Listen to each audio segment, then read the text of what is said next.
Hello, everybody. All right, so this is going to be my third video, um, and I'm going to try to go through the Book of Revelations and explain the Book of Revelations uh, and how it relates to a planetary alignment that happens particularly on March 28th, 2025.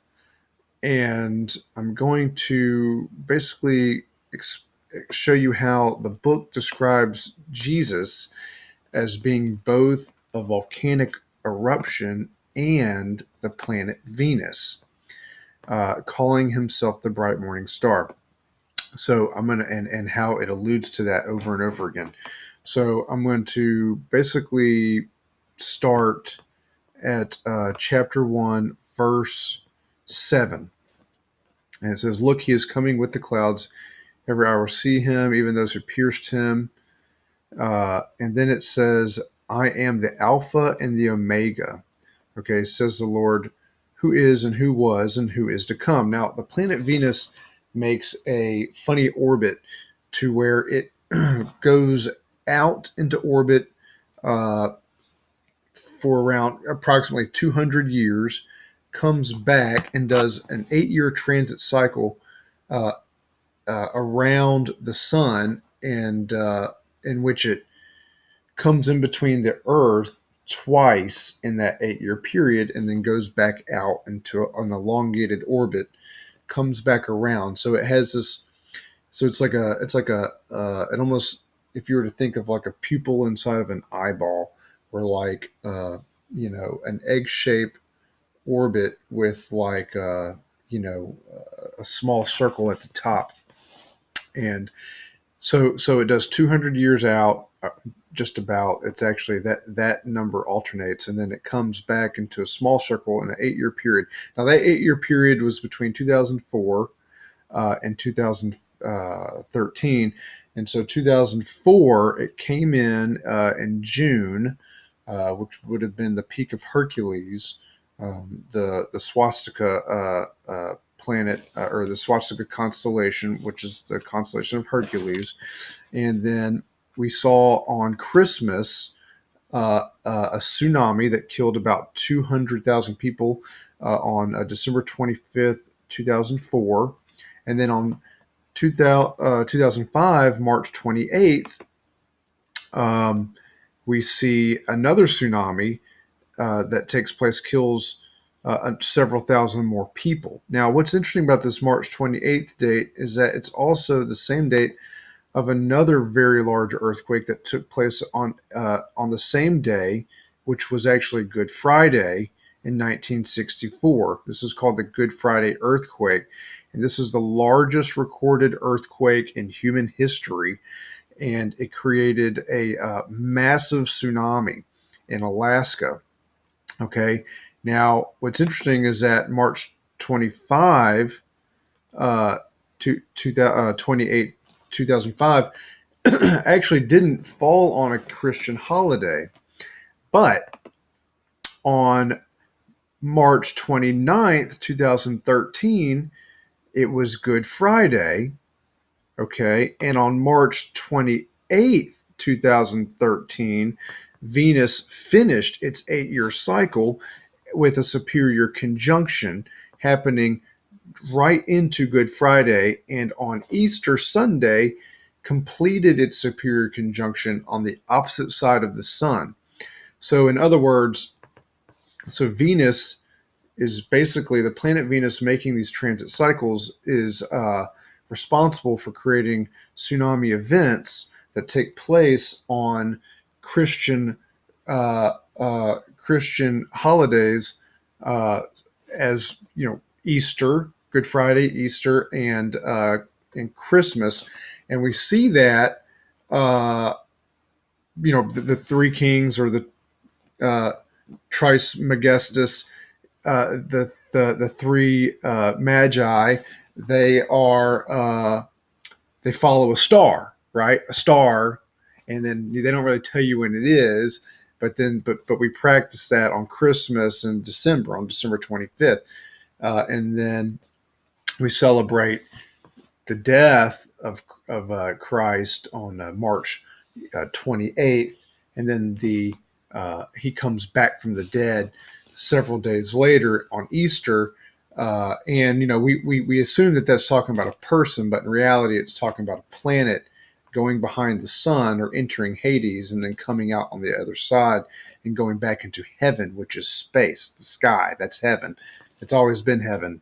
The church wants you to believe that heaven is an alternate universe that takes place when you die, but heaven is the sky above.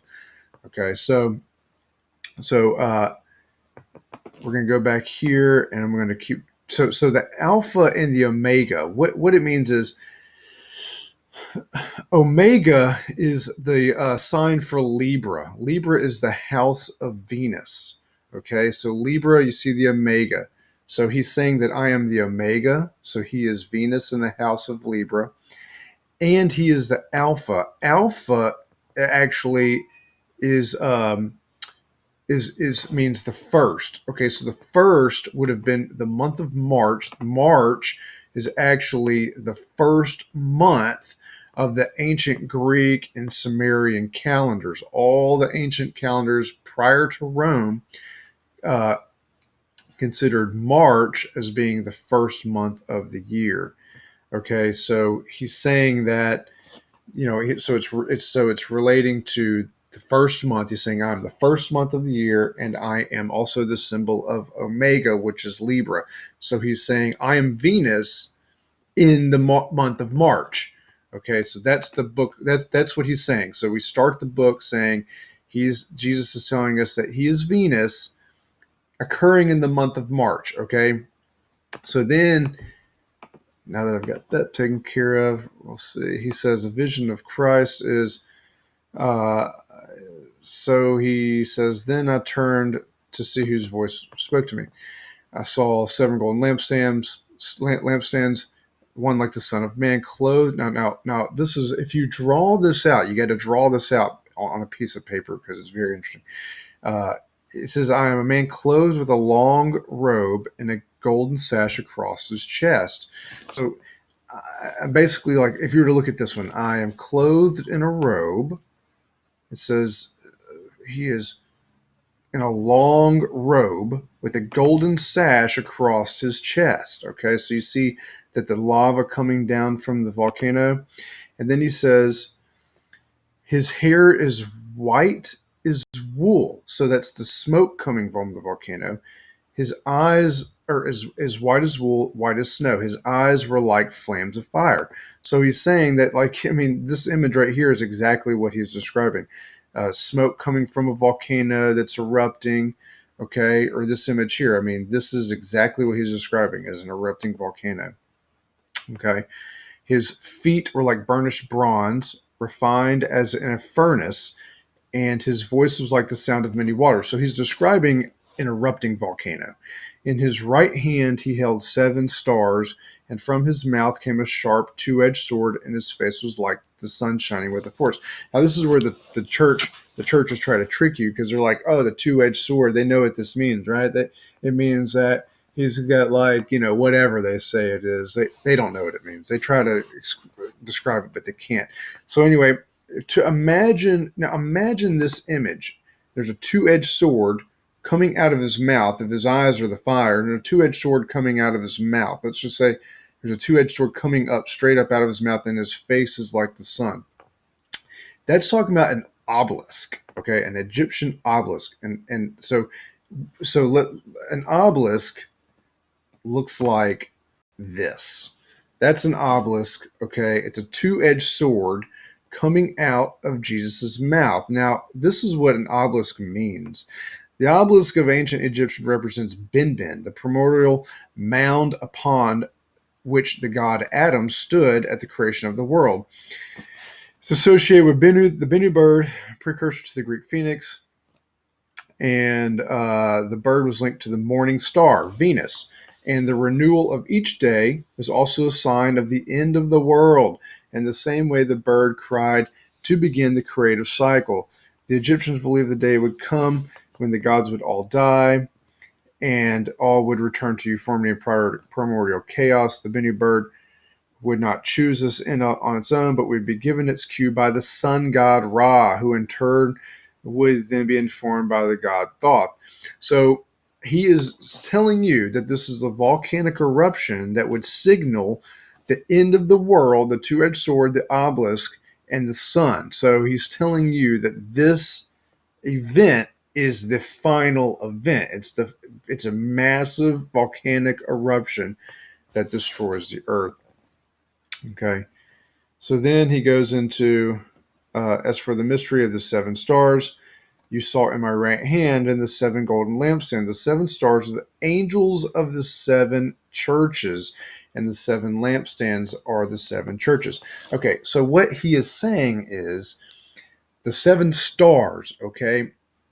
So he's basically speaking on etymology.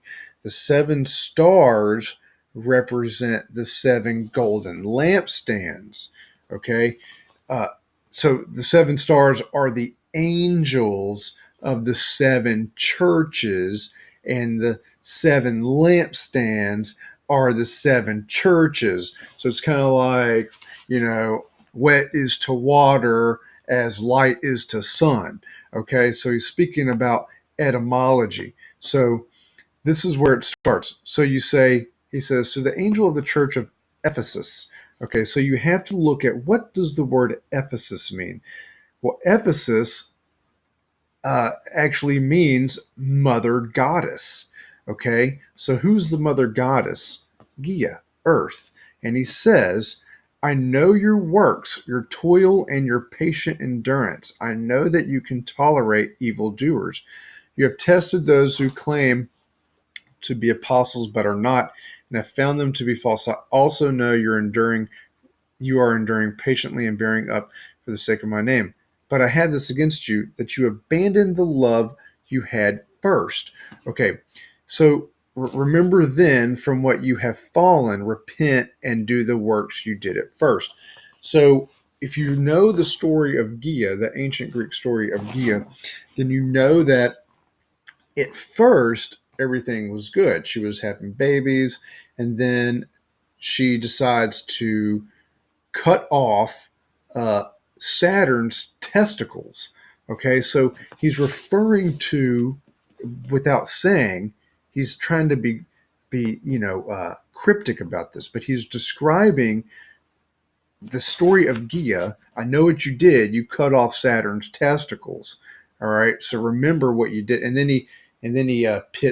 she pits Zeus against Cronus. Okay, so Ephesus is the planet Earth. Excuse me. So he's describing the seven planets that will align to create this volcanic eruption that ends the Earth. The second planet is Smyrna. Smyrna means myrrh, and myrrh was medicine. Medicine refers to Mercury. Okay, and then he says, I know of your, this is about Mercury, I know of your affliction and your poverty, because before Mercury was Mercury, he was Hermes. Okay, so as Hermes, he was a shepherd. So he says, I know of your affliction and your poverty as a shepherd, even though you are rich.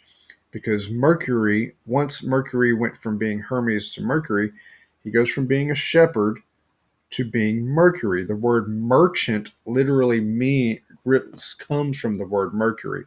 And the Romans considered Mercury to be a sign of like wealth and gambling, among other things. But merchants, he had to do with success. So he went from being a poor shepherd to being a rich merchant.